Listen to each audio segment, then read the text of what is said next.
السلام عليكم ورحمة الله حبايب قلبي الحلوين. عاملين ايه؟ وحشتوني كتير كتير. انا ماما نونا، والنهاردة هحكي لكم حكاية جديدة يا حبايبي.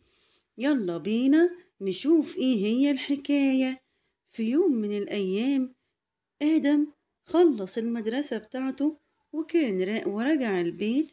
فجي قال لي: يا ماما يا ماما، أنا عايزك تحكي لنا حكاية. دسروني دسروني زملوني زملوني. قالت له: يا حبيبي، دي اسمها قصة نزول الوحي على سيدنا محمد. قال لها: أيوة يا ماما، هي دي أنا عايزك تحكيها لي، علشان الأبلة في المدرسة حكتها لنا لكن ما كملتهاش لأن الجرس خلص واحنا كلنا مشينا، فانا عايزك تحكيها لنا.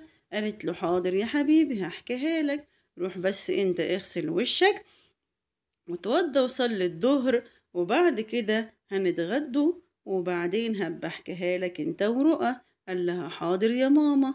راح آدم دخل الحمام وتوضى، وبعدين صلى يا حبايبي، وبعد كده ساعد ماما هو ورؤى في تحضير الغدا. بعد ما اتغدوا كلهم وخلصوا أكل، جم بقى قالوا لماما: يلا يا ماما يلا يا ماما احكي لنا الحكاية. قالت لهم: حاضر يلا بينا. كان يا مكان يا سعد يا إكرام ما يحلى الكلام إلا بذكر النبي عليه الصلاة والسلام. سيدنا محمد هو آخر الأنبياء والمرسلين اللي ربنا سبحانه وتعالى أرسلهم لينا علشان خاطر يهدينا ويبعدونا عن الظلمات ويخرجونا منها إلى النور وإلى الهداية يا حبايبي، ويعرفونا طريق الجنة. سيدنا محمد صلى الله عليه وسلم كان قومه بيحبوه جدا، وكان معروف بأنه هو الصادق الأمين، وما كانش أبدا يا حبايبي بيعبد معاهم الأصنام والأوثان ولا الخمر ولا الميسر، ولا كان بينشر الفساد زي ما هم بيعملوا.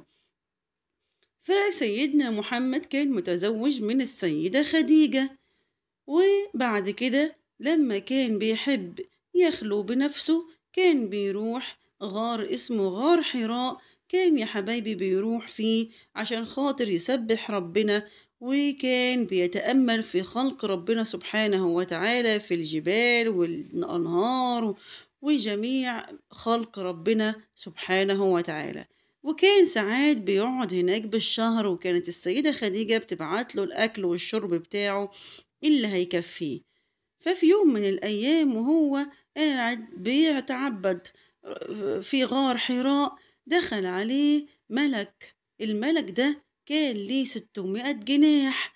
قعد يضغط على سيدنا محمد كده ويقول له: اقرأ. قال له: محمد ما أنا بقارئ. يقول له: اقرأ. قال له: ما أنا بقارئ. قال له: اقرأ. قال له: ما أنا بقارئ. قال له: اقرأ باسم ربك الذي خلق، خلق الإنسان من علق. وكان سيدنا محمد خايف جدا، لأن سيدنا جبريل يا حبايبي كان ليه 600 جناح زي ما أنا قلت لكم، وكان أول مرة يشوف حاجة زي كده. راح سيدنا محمد طلع يجري على بيته ويقول للسيدة خديجة: زملوني زملوني دسروني دسروني. آدم قال لي: ماما يعني إيه يا ماما دسروني وزملوني؟ قالت له: يعني هو كان بيقول لها غطيني غطيني، كان من شدة الخوف كان جسمه كله شديد البرودة يا حبايبي.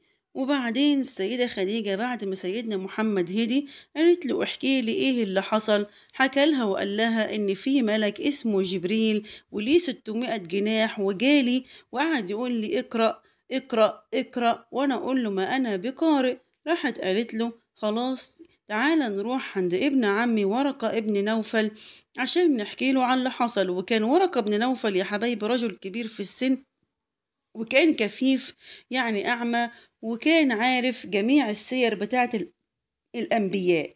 فالمهم راح لما حكوله قال لهم: أنت يا محمد هتبقى نبي وقومك سيخرجونك وكده. راح قال له: سيخرجوني ليه وأنا الصادق الأمين وهم بيحبوني؟ قال له: مفيش نبي يجي قبلك ولا إلا واتأذى من أهله ومن قومه. فراح سيدنا محمد مشي بقى هو والسيدة خديجة، وبعديها بفترة ورقة بن نوفل مات قبل ما سيدنا محمد يعرف إن هو نبي، أو قبل ما قومه كمان يعرفوا. بعدين يا حبايبي السيدة خديجة قالت لسيدنا محمد: يا محمد لما يجي لك الملك قول لي. فالمهم راح جه الملك فعلا، راح جه قال لها: يا خديجة أنا شايفه. راحت قالت له: اجلس على يسارك. قال لها: أنا شايفه. قالت له: اجلس على يمينك. قال لها: أنا شايفه. فراحت خلعت الخمار اللي كانت لابساه. راح قال لها إن الملك مش موجود. فقالت له: يبقى ده يا محمد بالفعل ملك وليس بشيطان. وتأكدت السيدة خديجة إن فعلا كلام ورقة بن نوفل حقيقي، وإن سيدنا محمد هيبقى فعلا نبي ورسول. وبكده يا حبايب قلبي تكون خلصت قصة نزول الوحي على سيدنا محمد. وتوتة توتة خلصت الحدوتة، حلوة ولا ملتوتة؟ تصبحوا على خير يا حبايب ماما نونا.